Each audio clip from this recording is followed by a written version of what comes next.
Let's get this going. Let's get started. Let's do the dang thing. What's up, party people? Do I want to say that? What's up, everybody? How you doing? I am Hannah Bowers, singer, songwriter, and coach for creative people, and I am here to update you today on my creative growth, my progress in the past month. These are monthly check-in videos that I do about my personal and professional development being a creative person. If you tuned into last month's video, you know the context in which I come to you all today, which is that all my hard drives broke, lost everything I ever created. It was a tragedy. All my hard work, nothing to show for it. It's an old story.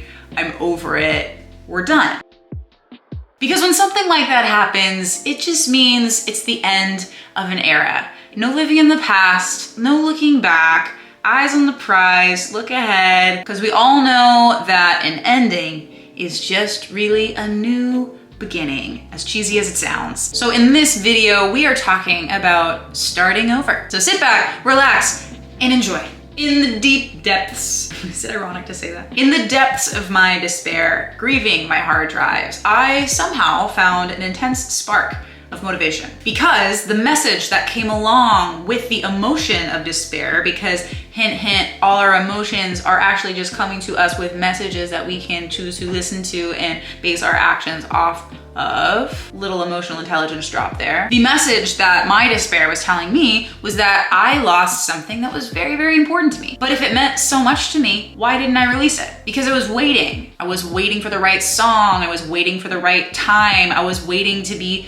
clear myself on my own direction. I was waiting to just know, waiting for a sign. I was just waiting. So dozens of these songs, maybe 100, maybe over 100, a lot of these songs, they weren't it. And now they didn't get to see the light of day. And maybe they weren't ever meant to. But the point is, I became motivated to not let that happen to any of my songs again. Because even if in that moment I told myself they weren't right or I wasn't ready for it, they were too good to have just disappeared. So that's where my motivation comes from. That I write so many songs all the time. And yeah, I do have a lot of them out on Spotify, which is great.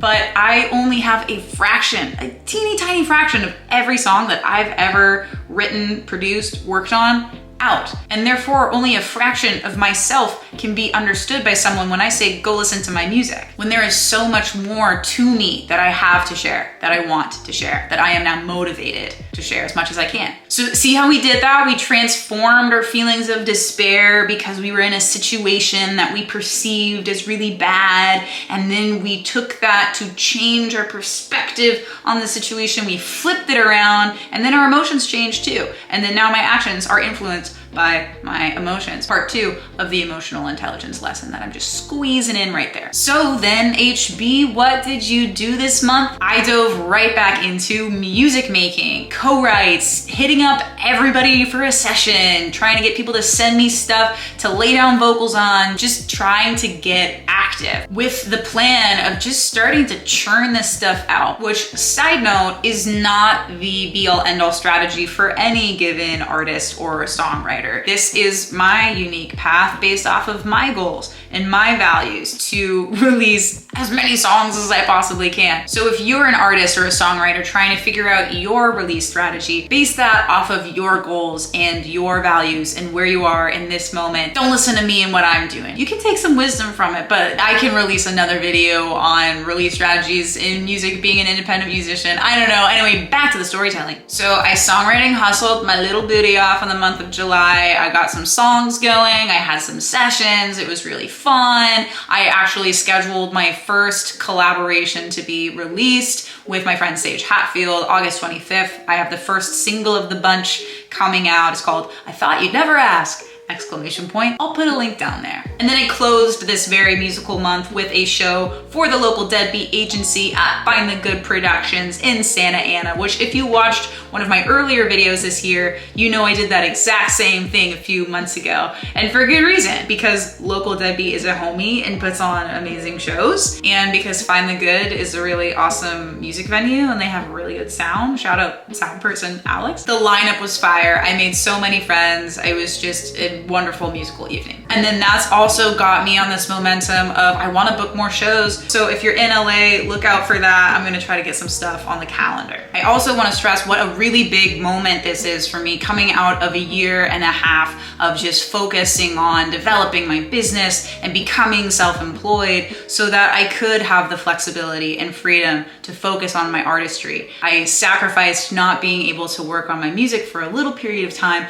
so that I would have more time to do it. Now that mission is accomplished and I'm coming back to it. And then this pivotal dramatic moment of my hard drives breaking kind of ignited the fire that let me know, like, yeah, it's time to get into this again. And so when I had the first co-writing session, getting back into my musical groove with my friends Clay and Charles, amazing musicians, writers, producers, people, I showed up, I got to do my thing, lay down some vocals, share ideas, write some lyrics. I rediscovered this huge part of myself that I had forgot about for a year and a half, and that honestly had been dormant for way too long. My whole life has been a songwriter. I've been writing songs since I was 4 years old, about making peanut butter jelly sandwiches and goofy little characters that I would make up and silly little things like that. But I have not stopped writing songs since then, over 20 years ago. This is a very huge part of who I am. And even in the past year and a half, when I was focused on my business, I didn't stop writing songs. I kept writing all the time, but I stopped seeing myself as a songwriter. I stopped connecting to the part of my identity that was a songwriter. I stopped seeing life through this lens of being a songwriter. And I'm glad that I took the time to connect to these other parts of myself: an entrepreneur, a business owner,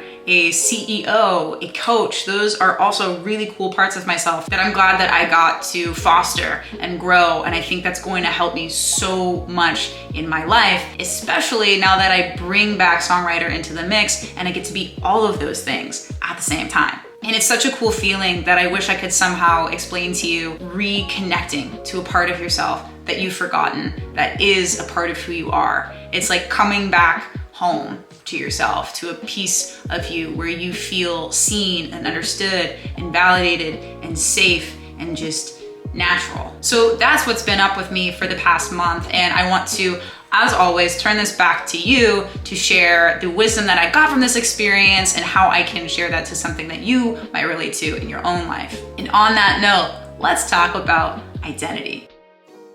Our identity is limitless, ever-changing, fluid. You can be one version of yourself one moment in one day and another version of yourself that same day, just in a different moment. But if we get caught up into routines, doing the same things every day, seeing the same people every day, going the same places every day, we start to focus on just certain parts of ourselves, because there are pieces that get emphasized when we're with a certain group of people or a certain type of person. That brings out a part of us. If you've ever noticed that you have different circles of friends or different types of friends that have different hobbies, and you kind of feel like a different version of yourself when you're hanging out with those different people. You show up as different versions of yourself based off of what you're doing, where you are, and who you're with. And sometimes, if we're not intentional about it, we can lose touch with a part of ourselves that actually we really love. And like myself, maybe it would be good to come back home to. So if you want to try doing a little activity, you can write this down. You can just think about it. I don't really care what you do, whatever works for you. But try to come up with a list of all of the components of your identity, the different versions of yourself, the different personas that come out to play. And ask yourself, how is your current everyday reality affecting your identity? Are there parts of you that you haven't been connecting with, that you miss, that you could benefit from?